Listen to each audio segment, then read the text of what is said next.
Naturalism asserts that the world is of a piece. Everything we are and do is included in the space-time continuum, whose basic elements are those described by physics.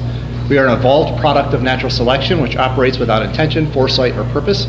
Nothing about us escapes being included in the physical universe or escapes being shaped by the various processes, physical, biological, physiological, or social, that science describes. On a scientific understanding of ourselves, there is no evidence for immaterial souls, spirits, mental essences, or disembodied selves which stand apart from the physical world. That's kind of a general premise, or a general outline. There's a couple of variations in that.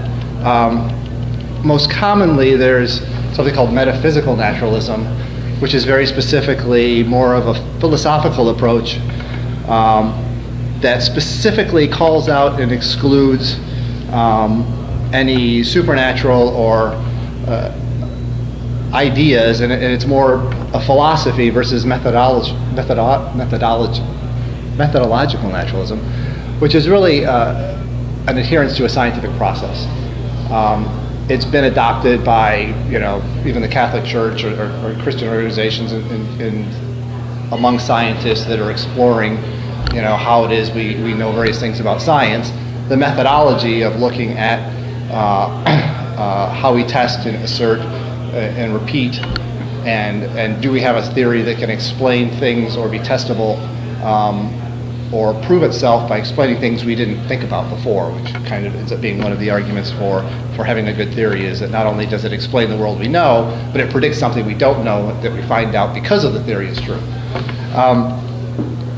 All of it, it's commonly described as the scientific method is the primary vehicle for gaining knowledge in this approach. But to be more general, the term really is explanatory transparency. In other words, the process of naturalism as a philosophy is that what we know should be derived from a provable, repeatable, explainable, and transparent process. So it kind of precludes the idea of received wisdom, received knowledge. Everything's questionable, everything can be challenged. It sometimes gets confused with something called scientism, which is a very rigid belief that unless you can prove it numerically, or unless you can appreciate it as a numerical scientific proposition, you don't really get to appreciate it, or you don't really experience it. And that kind of solution, or that kind of thought, is a very rigid idea that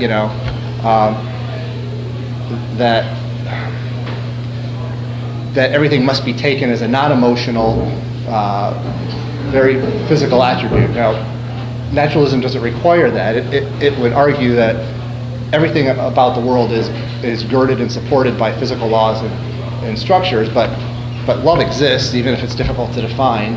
And even if it has a bunch of vague, and unconcrete parameters that help it define it, you don't deny its existence. You don't dismiss it as an unimportant thing because it's not scientific, or it can't be proven in a theory, or it can't be measured clearly. And I bring that up because it is one of the presumptions people will jump to very often when talking about this very analytical, rational view of the world, in fact-based or proof-based, and testable view of the world. What often troubles people about it, and I've seen people that would claim to have a certain adherence to this, is that there are certain things it doesn't offer as a belief system. At this point in time, because there's no evidence for it, it gives no ultimate meaning. Anybody who argues there's any ultimate meaning from scientific process is just kind of making something up. So, meaning, like a lot of words, is one that's loaded with a tremendous amount of premise and comes from a source that isn't acknowledged. Is not really a scientific approach to discover meaning, discover purpose, and even certain moral aspects are limited in what you can appreciate. It's easy to argue that as a social species, we have an evolved moral sense, an evolved ability to empathize, and an evolved ability as social animals to function in a moral world, simply because we would be worse off if we didn't. The argument being, if every time a human saw another human, they stabbed them, we would consider that to be rather less than moral in our world, but beyond that it would be massively dysfunctional, and that humans wouldn't do well as a species in that environment. the argument for the existence of morality to naturalism is it exists as a logical outcome to benefit us as a species. In other words, we clearly benefit by having stronger social ties and agreement relationships. We understand our obligation in a social environment by having empathy. In other words, we have a strong, and virtually every social animal has some degree of empathy. We have the ability to kind of put ourselves in the position of others when considering our actions towards them, because that helps us balance the fact that you kind of have to have at least certain rules and a certain amount of fairness in order for society to function, or the people that are on the low end of the totem pole are not going to play the game and agree to the social contract that makes it work. And so in that you can describe a moralism as a scientific, morality as a scientific explanation. You can't really use that to quibble in the details of specific moral arguments, although they get muddy in any scenario. I think theologically they can get very muddy as well. But you can't say that there's a good and evil that supersedes the human context.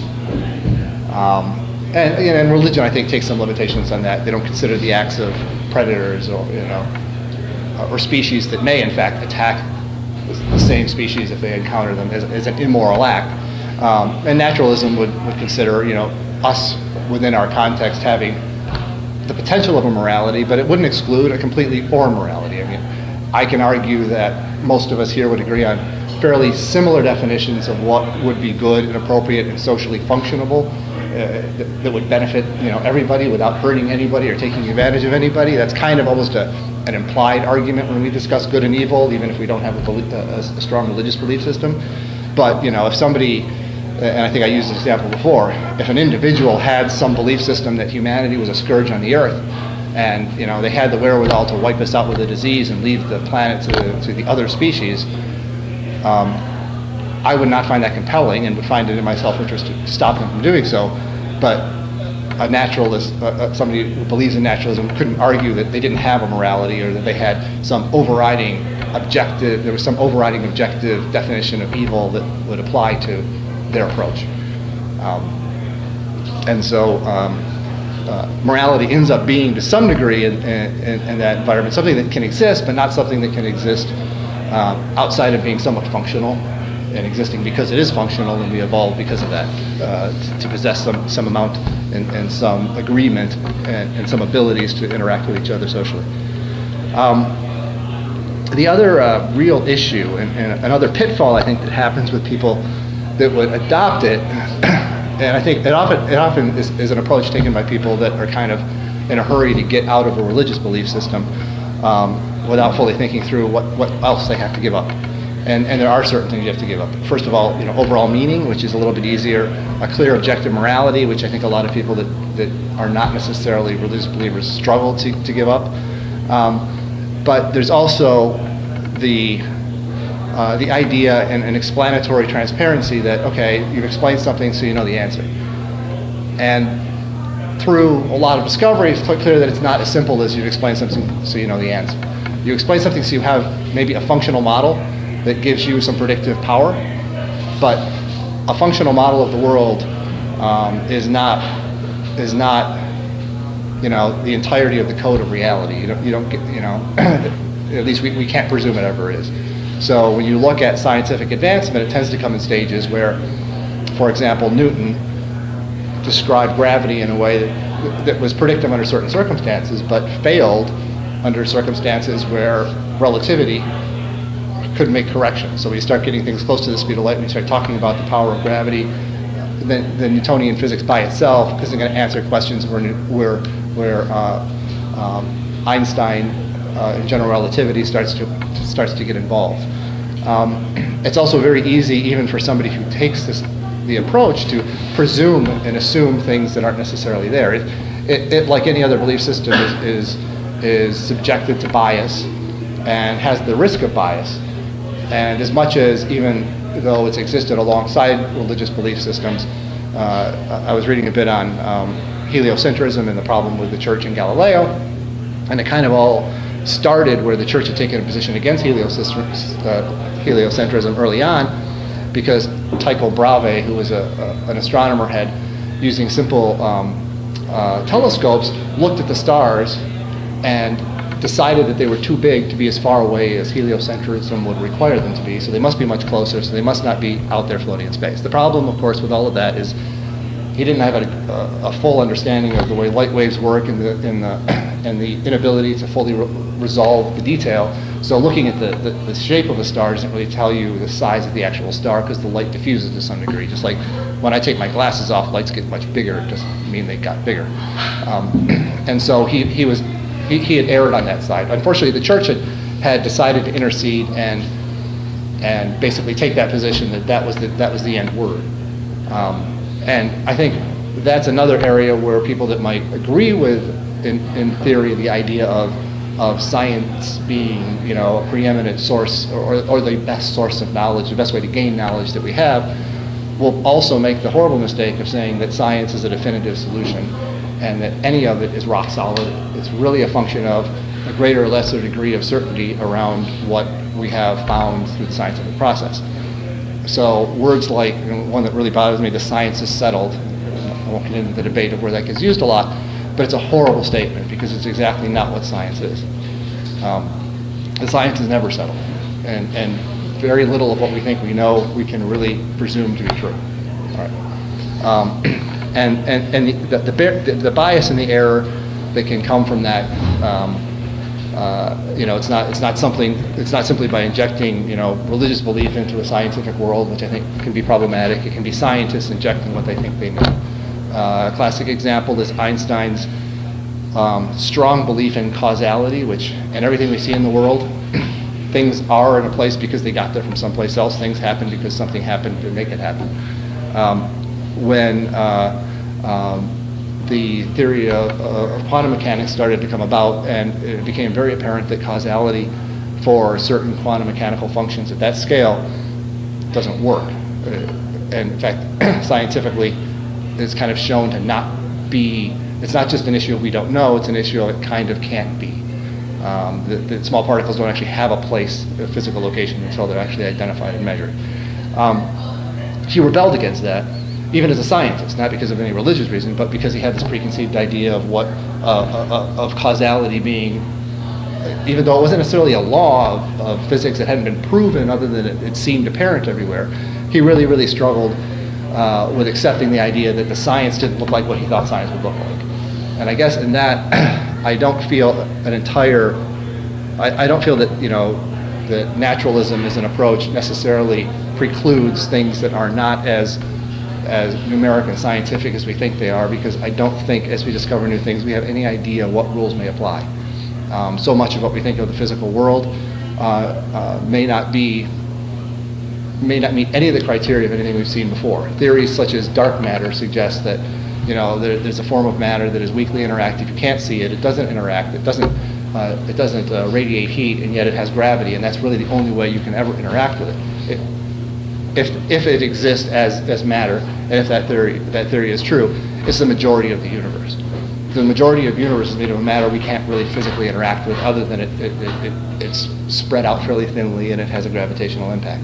That's an idea that is completely contrary to our understanding of the world, where we think of everything that exists in this world as being visible or tangible, or you can touch it. So I think it's very easy, and even causality I've seen come up in a few descriptions of naturalism, which outside of certain in certain environments isn't necessarily hold true. But the one constant really in the idea is that you have a method, a provable and repeatable method in which you discover knowledge, and that is really the only or the most effective way of discovering and maintaining knowledge. And I think there actually is a strong argument for that. And no matter how you view these other issues that aren't really covered, I think it's proven in as much as that naturalism and the approach of predictability and math and understanding has helped us build the modern world almost, entirely. Okay. All right. I just want to, thank Greg for his presentation and for being willing to do this. And I think the topic was his idea, which I should have seen as a red flag. But the trap's set now, so it's too late. I debated with myself on exactly what to present here. There's a good couple dozen arguments for the existence of God. I worked with Greg for 4 years, and I think he's probably heard all of them from me. So I wanted to try to pick some things that were maybe unique to him, and maybe that you'll all get your money's worth as well. I'm glad he saved me a little time by defining naturalism. So methodological naturalism is not what I'm going to object to. And some of you may be disappointed. I'm not going to argue with Greg about how old the earth is and what natural processes exist and which ones don't. So what I'm going to object to is metaphysical naturalism. And my feeling is that it goes beyond empirical science and states there's nothing but natural elements and processes. And I think we'll be a little more contentious probably, because I actually agree with Greg on a lot of things. But if metaphysical naturalism is true, then all we're doing is moving particles around. I have a little analogy. My son, when he was a kid, liked to play video games. And my son played a lot of video games. And when my son was an adult, he liked to play video games. To the point, different son. Well, you probably So it was a little frustrating. One time I finally kind of joked with him. I said, all you're doing is moving particles around on a disk. Why are you wasting all your time moving particles around on a disk? And he kind of shrugged that off. But that's basically as a matter of fact, he's in the Army now, so someone else is yelling at him about what kind of time he spent. But that kind of gets to the basic idea of the argument that I want to get to tonight. I'm not going to argue with Greg about what natural processes exist, because he'll win the argument. And I don't have any problem with natural processes and which ones exist. If you have a scientific method that's verifiable, testable, and it comes up with certain conclusions, why would I object to that? Doesn't mean I accept scientific authorities necessarily, but I don't object to the method. But what I want to get to, and the point is if natural processes exist, what you can't do is use science to tell us that they're not intentional, that they don't have goals, and they don't have purposes. You can identify a process. That doesn't mean you can identify that process is a means or an agent. And I'm going to give you 3 intuitions that I think people universally have that should tell us that the things that we find are mechanisms, not their own agents. The first intuition is design. People universally see design in the world. And the world is. It's because the world has design, it has beauty, it has purpose. Individual material objects come together for shared purposes, like the different organs in our body come together to keep us alive. Your intuition when you see a spider web is that it's designed, right? And you're right, because the spider designed it. Even if the spider took 100 million years to learn that. I'm not agreeing with that or disagreeing. I'm just saying, even if that's the case, you may think, well, that's within my imagination. But the problem that I have is where imagination becomes really, really important is the spider has a silk extruder. And this is a gland in the spider. Very complex. We can't actually recreate how a spider makes silk. Protein chemicals are pumped into this gland, and cells draw the water out of them. And another port opens up in this duct that it's in, and hydrogen is pumped in, which acidifies it. It hardens, and then it's pumped out on the spider's request, and he can order sticky or non-sticky based on what he's working on. So even if you can imagine the spider getting clever and more clever in building a web, it takes a lot more imagination to imagine a silk extruder developing over time. And the more this becomes true is the more we learn about biology, the more amazing this becomes. So to Darwin, cells were just goo. He didn't know anything about cells. But we know now that these things are not just on the surface. We know that things are getting much more complex, not less. Cells consist of codes, machines, encoding, decoding, translating, and assembly. Genetic code itself is a set of rules by which information encoded within genetic material is translated into proteins by living cells.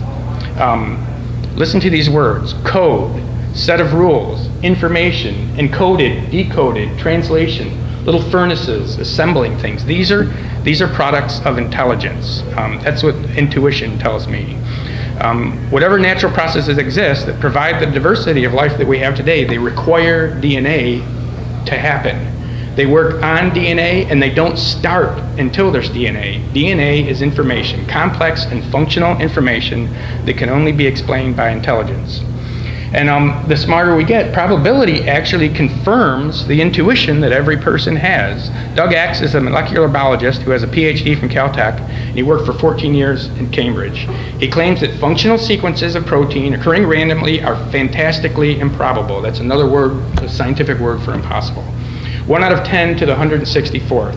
Just to give you an idea of the size of this number, there's 10 to the 80th elementary particles in the universe. So if you were to take an electron, a proton, or a neutron, write my name on it, and hide it somewhere in the universe, blindfold me, spin me around, and have me pick it, somewhere in the universe, I find that exact particle, the odds of that happening are greater than the odds of a functioning protein occurring from a sea of amino acids. So what the naturalists will tell you that is, well, the issue, the magic ingredient is time. If you have enough time, that can happen. There's actually only 10 to the 16th seconds since the Big Bang. It's a lot smaller number. There's not enough time. And I would argue that those odds are so ridiculously impossible that there isn't enough time. I'm going to skip that for time's sake. Well, no, I won't. SETI is interesting. It kind of betrays this idea that knowledge, that functional information comes from intelligence. So SETI is a search for extraterrestrial life. They look in space for signals, right? And if the signal is, even if it's incredibly simple, if it's functional, Morse code, a sentence or a phrase comes out in Morse code, if that comes to us from space, what is everyone going to say? We're going to hear all over the news that there's intelligent life. But if we find something in our own cells as complicated as DNA, then we act like there's a question. It seems to me very intuitive that your intuition is rewarded by the fact that cells are very complex. Berkeley psychology professor Alison Gopnik in the Wall Street Journal describes this challenge for teachers of evolution. By elementary age, children start to invoke an ultimately godlike designer to explain the complexity of the world around them. Even children brought up as atheists. The more we learn about life, the harder this intuition is to ignore. Francis Crick was a co-discoverer of DNA. He constantly has to remind biology students that what you're looking at is not designed, it evolved. And the reason he has to do that is because it's so incredibly obvious that it is designed. And the naturalists will tell us to ignore our intuition and pretend like these things are not designed. That's my first intuition. The second intuition is that we universally hold is the intuition that we have free will. We make choices, and our choices are not predetermined by chemical reactions. Yet, if you're a naturalist or a materialist, this can't be. Choices, you cannot be actually making choices. Choices don't actually exist. They're the result of chemical processes. Richard Dawkins says this: as a naturalist, I believe that things are determined by antecedent events. And that commits me to the belief that when I think I'm exercising free will or making a choice, I'm deluding myself because my brain states are determined by physical events.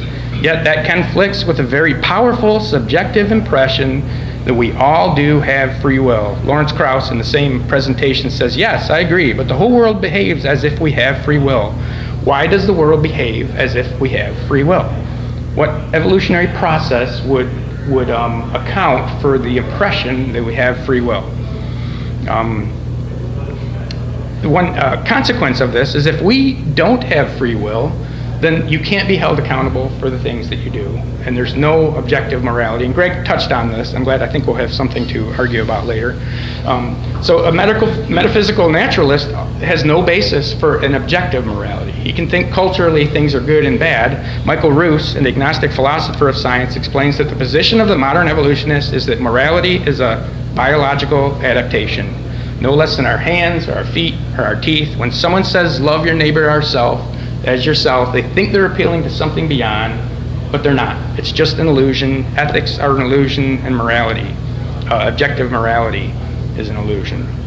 And that's true, right? If God does not exist, then objective morality simply does not exist. And I think Craig agreed with that. I won't speak for him though, for himself. Rape, for example, is something that's socially taboo, but there's no reason, there's no way you could say that rape is something that's wrong, right? A shark forcibly copulates with a female shark. Humans do the same thing. Why? What basis would you have for saying that is right or wrong? How could you possibly say that that something like that is wrong beyond socially accepted norms? And it's also contradictory. If morality was a product of unguided natural process, then telling lies wouldn't be wrong. Telling ineffective lies would be wrong. Telling whoppers, very creative lies, not getting caught in lies, would be of moral good. Sex, often and with as many people as possible, would be like the moral high bar. If evolution were determining our morality, that's what our morality would be. But yet, we all know that's not our morality. I have one more real quick. So basically, the intuition that we have free will and that objective morality exists can't be explained by naturalism. But I have one that's kind of interesting. It's a little bit tricky, and I'm hoping I can pull it off in 3.5 minutes. This is an interesting, and it's a new one to me. But it's basically the idea that reason and truth values are not compatible with evolution. Humans have the ability to reason. We can identify objective truths and weigh truth propositions, right? So where does that ability come from? You say, well, that evolved just like everything else. Imagine a planet where there's people or creatures that evolved strictly from natural processes. Okay, so their natural selection, anything that was adaptive, anything that was advantageous was selected, and their behavior modified and winnowed and got better and better and better because of their neurology. That's what determined how they became. However, their beliefs were also selected by neurology. Their beliefs were not selected by their content, whether they were true or not. Their beliefs would have followed along the process. What they believe is also a process of neurology. And it would not have any relationship. There's no reason to expect that it would have any relationship to what is actually true. So bring that back to ourselves. If you believe we've also evolved along that same process, yet at the same time, you feel we do have the ability to reason, inductive reasoning, logic, those are things we're capable of. You can't, it seems to me you can't have both. If you're a naturalist and an evolutionist, they're contradicting. You can have one or the other. Let me just close up here. So I want you to notice that each in these quotes that I gave you in these arguments that, okay, a naturalist is warding you off of your intuition like a Jedi, right?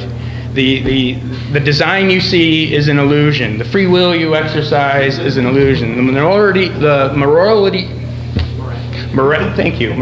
that you hold is an illusion. Modern cosmology tells us the known universe begins to exist at a point in time. Everything that begins to exist has a cause. The best explanation for the universe beginning to exist, beginning is an external cause, something that's timeless and immaterial. So theism is the best explanation for both the natural world and the metaphysical realities that we all innately know to be true. So the question is, are we just moving particles around? Is that all that's happening here? And I think the answer is no. The author of the book of Hebrews in chapter 11, verse 3 tells us no. We understand that the universe was formed at God's command, so what is visible was made from what is invisible. Did I make it?